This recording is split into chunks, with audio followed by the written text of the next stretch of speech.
Assalamualaikum warahmatullahi wabarakatuh. Teman-teman, dengan saya Edi Mulyadi dari Forum News Network FNN Bang Edi Channel. Pagi-pagi macet-macet di Daan Mogot nih. Aduh, ampun deh ya. Dan Mogotnya ke arah Tangerang lagi, bukan ke arah Grogol. Kalau daerah Grogol sih dari zaman bahula waktu kita masih kecil juga macet. Tapi ini sekarang ke arah Tangerang pun begitu. Teman-teman, saya nggak ngomongin Daan Mogot nih ya.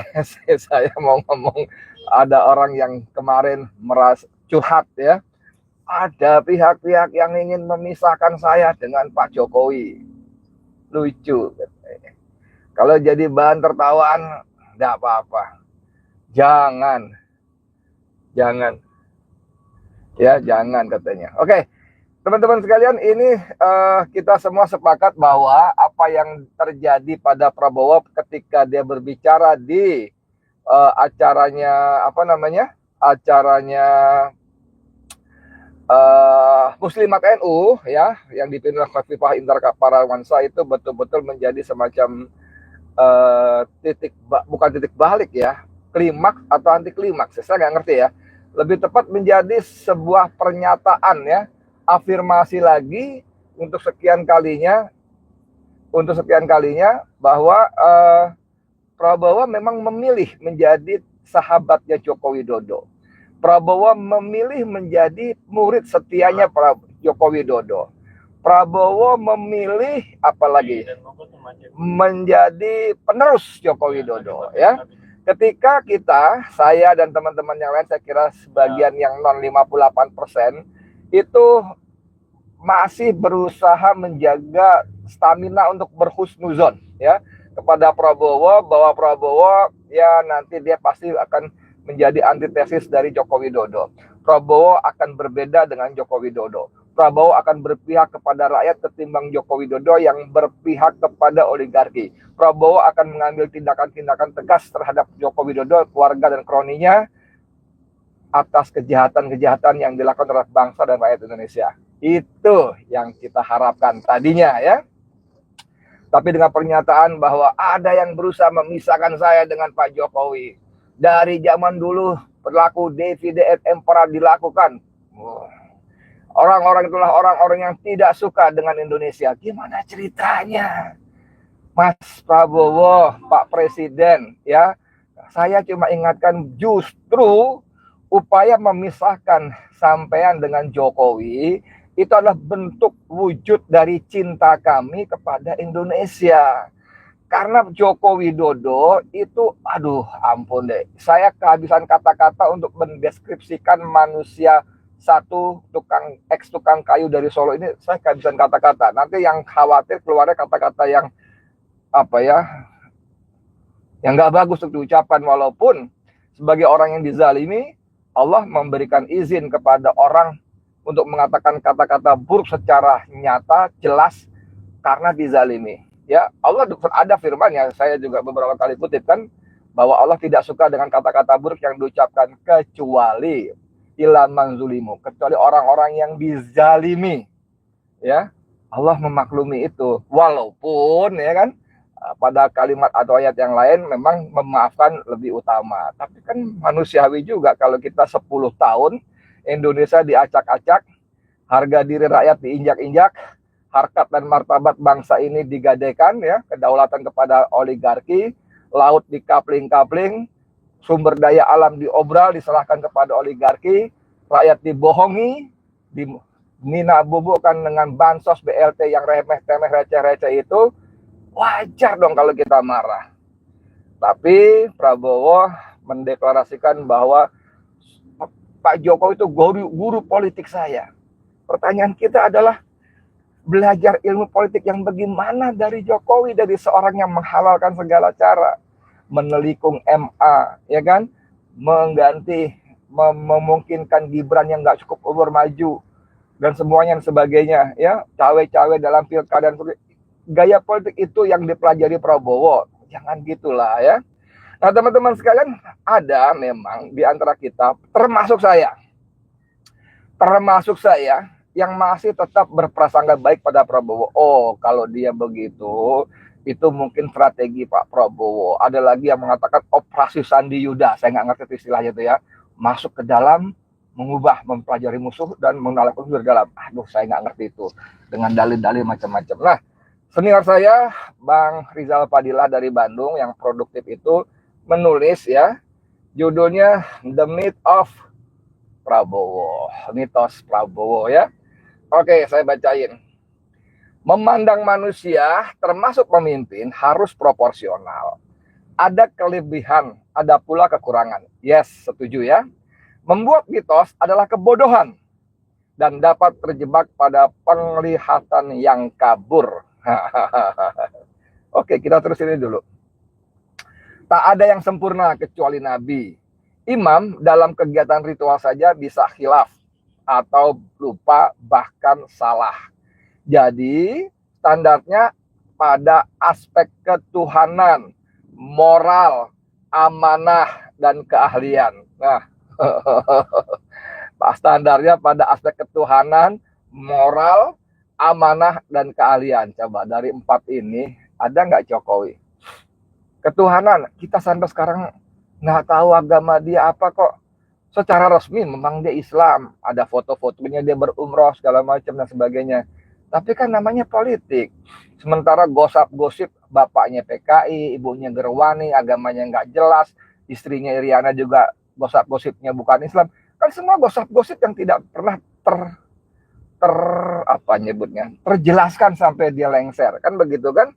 Oke, kita lanjut lagi. Ketuhanan nggak masuk. Apalagi moral yang bagaimana kalau dia mengabaikan soal etika, melabrak semuanya peraturan norma-norma moral yang seperti apa. Amanah, apa dia bisa dipercaya ketika dia menggadaikan kedaulatan negara, membagi-bagi sumber daya alam, apalagi semuanya. Mana ada di situ nilai-nilai amanah. Lalu keahlian, ahlinya apa? Selain berbohong dan berbohong, selfie, datang ke sawah, hasilnya bukan swasembada beras. Datang ke laut, hasilnya bukan swasembada, jangankan ikan, garam aja enggak. Yang ada hasilnya swasembada foto selfie, swasembada selfie, swasembada foto selfie. Mau datang kemanapun juga, luar biasa. Oke, konsep yang dinarasikan, tertulis atau dipidatokan harus dilaksanakan semaksimal mungkin. Upayanya harus nyata. Jika dia Muslim, maka tentu mengetahui bahwa Tuhan benci dan marah pada orang yang cuma bisa bicara tapi tidak ada bukti kerja. Bang Rizal mengutip surat As-Saff ayat ketiga. Ya, surat As-Saff ketiga itu auzubillahi minasyaitonirrajim. Oh, itu keempatnya kalau nggak salah ya. Karena kalimatnya ya ayyuhalladzina amanu lima taquluna ma la taf'alun ya. Wahai orang beriman, mengapa kamu katakan sesuatu yang tidak kamu lakukan? Baru ayat berikutnya, kabura maqtan indallahi an taqulu ma la taf'alun. Sangat besar kebencian di sisi Allah orang-orang yang mengatakan apa yang tidak dilakukan, ya kan? Ada ayatnya. Kalau sebagai seorang Muslim, ikuti itu ya, bahaya itu. Lalu ada lagi ayatnya, dan nanti akan dikabarkan bukan yang direncanakan, tapi yang dikerjakan atau diamalkan. Surat Al-Hasyr ayat ke-18. Lanjut lagi ya.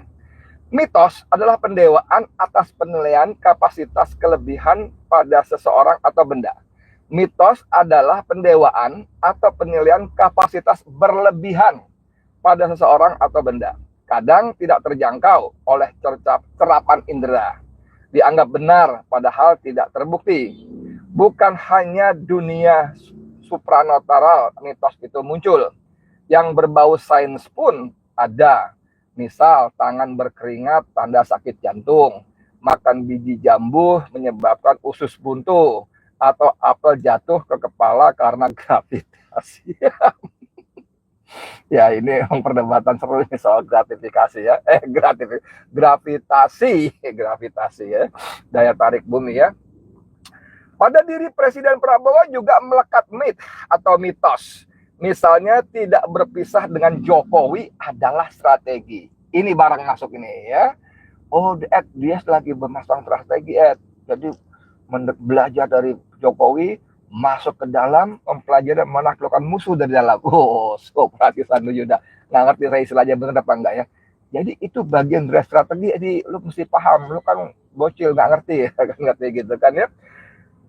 Lalu apalagi, semuanya yang tidak dimengerti masyarakat termasuk tidak memasalahkan kecacatan Gibran juga strategi. Lah ya kan, si Fufu Papa kita keluarkan duit 71 triliun kalau nggak salah anggaran pemilu kita hanya menghasilkan Wapres Fufu Papa, Samsul Fufu Papa yang nggak ada bisanya, cuma bagi-bagi susu, bagi-bagi buku. Kemarin kita baca berita, dia datang ke sebuah SMA yang sedang melakukan razia rambut gondrong siswanya. Edan nggak? Ya, saya baca beritanya, sekolah itu mengundang barber, lalu tukang cukur ya, lalu orang-orang anak-anak yang rambut digondrong dicukur itu. Dan wapres kita, Mas Gibran Fufu Fafa itu datang untuk mensidak urusan rambut dipotong di sekolah. Ya Allah, luar biasa sekali wapres kita ini. Mungkin ini wapres paling top, markotop sedunia ini. Belum ada yang mungkin. 71 triliun, belum yang lain-lainnya. Ada 450 triliun bansos yang digelontorkan untuk memenangkan dia dan sebagainya. Belum institusi tertentu yang membantu full habis-habisan dengan mengerahkan seluruh aparatnya sampai tingkat kecamatan dan sebagainya. Dahsyat betul ya. Apalagi nih, mitos Prabowo itu ahli strategi, membuat semua tindakan Prabowo menjadi benar. Kepercayaan dibangun atas dasar bahwa kita belum memahami strategi Prabowo. Ini bukan orang lain. Saya membenarkan selama ini tindakan Prabowo karena saya merasa, oh itu strategi Prabowo dan saya tidak paham. Jadi lah diam aja, kita lihat aja. Itu saya, saudara sekalian. Sampai kemarin di NU itu, Muslimat NU itu, dia mengatakan seperti itu. Saya pikir, aduh, saya udah nyerah. Capek saya berhusnuzon pada Prabowo. Saya lempar anduk. Selama Prabowo menjabat menjadi presiden, apa bahkan sebelum menjadi presiden, saya betul-betul menahan diri, tidak pernah mengkritik dia, tidak pernah apalagi ya. Pokoknya saya selalu memaklumi ini strategi Prabowo. Ini strategi Prabowo, sambil saya terus berhusnuzon. Nanti Prabowo akan begini, nanti Prabowo akan begitu, nanti Prabowo akan begono, begini. Sampai dia menegaskan, bahkan dia menuduh orang-orang yang ingin memisahkan dia dengan Jokowi adalah orang-orang yang tidak suka pada Indonesia. Ini kan udah overacting, overdosis, ini kan udah offside. Saya harus bilang berkali-kali, ilmu apa yang ingin dipelajari dari Jokowi, Mas Prabowo, seorang koruptor terbesar dunia versi OCCRP. Ya, Anda bisa makan enggak, ranking pertamanya Asad. Asad itu menjadi ranking pertama karena dia kejam. Itu OCCRP itu crime and corruption. Ada crime-nya, ada kriminalnya, karena dia membantai rakyat Suriah, maka dia menjadi kriminal terbesar. Tapi berdasarkan rilis dari OCCRP, dari sisi dari sisi jajak pendapat, Jokowi nomor 1, perolehan terbanyak. Ya, luar biasa. Lalu apalagi di sini katakan, kepercayaan dibangun atas dasar bahwa kita belum memahami strategi Prabowo. Itu yang terjadi pada saya dan saya kira pada banyak yang lainnya. Saya nggak tahu apakah setelah peristiwa setelah peristiwa Muslimat NU itu kemudian orang akan tersadar, percaya ini memang manusia memilih menjadi murid setia Joko Widodo ketimbang menjadi sahabat 280 juta rakyat Indonesia yang dizalimi oleh Joko Widodo selama 10 tahun. Seharusnya sebagai presiden, dia memilih menjadi sahabat rakyatnya. Seharusnya bahwa dia diwajibkan oleh undang-undang untuk menjaga presiden dan mantan presiden serta keluarganya, iya. Tapi yang dijaga adalah keselamatannya, bukan kekuasaannya. Coret-coretan di banyak kota, Jogja, Solo, Makassar, Surabaya, mana lagi itu ada 10-12 kota tentang adili Jokowi di tembok-tembok sudut-sudut kota itu menunjukkan bahwa manusia ini memang harus diadili atas kejahatan dan dosa-dosanya kepada bangsa dan rakyat Indonesia. Dan untuk itulah orang-orang yang cinta pada Indonesia berusaha memisahkan Prabowo dari Joko Widodo. Karena Prabowo yang kita coba pisahkan itu bukan Prabowo tukang cendol, bukan Prabowo tukang cilok yang keliling-keliling, bukan Prabowo yang keliling-keliling apa, kalau tukang tahu bulat apa itu suka teriak-teriak itu, digoreng dadakan, bukan, itu kita nggak ada urusan. Yang kita mau pisahkanlah Prabowo Subianto, Jenderal TNI Purnawirawan Prabowo Subianto, Presiden Republik Indonesia. Kita pisahkan dari Joko Widodo karena presiden. Karena presiden, makanya kita pisahkan. Ya, itu jadinya. Nah, mitos lain adalah Prabowo itu mulai timbul tenggelam bersama rakyat. Siap mati demi rakyat. Artinya, kebijakan yang diambil selalu berorientasi pada kepentingan rakyat. Sehingga pemihakan pada oligarki pun dimaklumi demi rakyat juga. Gila nggak? Tidak konsisten dalam penegakan hukum, dipahami sebagai tahapan untuk menjaga kondusivitas rakyat. Dibangun mitos bahwa Prabowo adalah presiden cinta rakyat. Mitos lagi. Mitos lagi. Ya. Jadi demi mitos, karena mitos dan strategi tadi, kita jadi benarkan apapun perbuatan Prabowo. Mitos ketiga adalah Prabowo itu figur yang ulet atau gigih. Berkali-kali maju sebagai kandidat presiden dan gagal. Tidak menyurutkan tekad untuk terus menjadi presiden. Dengan bantuan dan merapat kepada Joko Widodo, akhirnya jadilah Prabowo sebagai presiden. Tentu Jokowi harus dilindungi. Tidak boleh dikuyu-kuyu, maksudnya dikuyu-kuyu maksudnya ya. Gigih pula dalam melawan pengkuyu-kuyuan Joko Widodo. Harusnya, kalaupun Prabowo pekewuh karena punya hutang budi, tutup mata aja. Udah biarkan, gini loh, kalau kata Khalid Nelayan itu, kalau penguasa tidak berani melawan oligarki, biarkan rakyat yang melawan. Jangan dihalangi, jangan dilarang. Bukan seperti ini, justru dimusuhi orang-orang yang melawan Jokowi dan oligarki.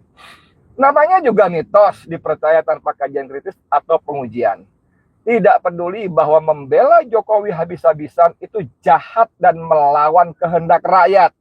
Membela Jokowi habis-habisan itu jahat dan melawan kehendak rakyat. Ya, strategi kilahnya.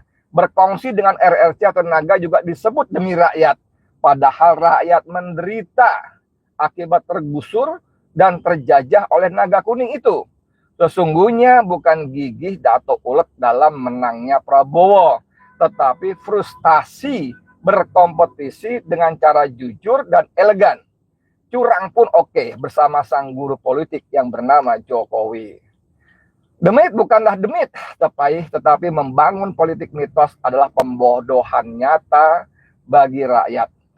Pencerahan atau pencerdasan menjadi tuntutan agar menjadi manusia yang maju dan unggul.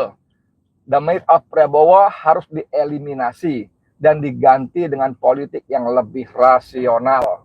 Prabowo jangan mengeksploitasi kepalsuan strategi, keyakinan, dan keunggulan, kegigihan. Kita butuh pemimpin yang transparan, jujur, adil, berperasaan, dan menggembirakan rakyat semesta. Seluruh rakyat maksudnya ya tentu ya. Bukan pemimpin yang gemar memanipulasi narasi untuk kepentingan pribadi dan kroni. Cukuplah politik mitos ini hanya pada Jokowi dan tidak pada Prabowo.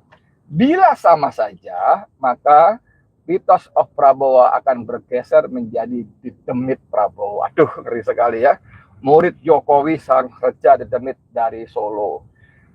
Ya ampun, teman-teman sekalian. Ya akhirnya terpulang pada kita si Rakyat Indonesia ya. Tempo hari 2-3 hari lalu kami rapat dengan sejumlah tokoh dan sepakat sebetulnya tetap mendukung dengan tanda kutip ya, sehingga kata mendukung itu direkoreksi oleh Kang Rijal Fadila juga ikut hasil dalam rapat. Kan mendukung Prabowo begini, mendukung Prabowo begitu. Kang Rijal bilang jangan kata mendukung, pakai mendesak Prabowo untuk begini, mendesak Prabowo untuk begitu dan sebagainya. Ya, oke, saya kira begitu teman-teman sekalian. Sementara terima kasih banyak. Kita berdoa, mohon ampun pada Allah segala dosa kita, dan mohon Allah menolong kita menyelamatkan Indonesia. Amin. Amin. Saya Di Mulyadi untuk FNN, untuk Indonesia yang terbaik. Assalamualaikum warahmatullahi wabarakatuh.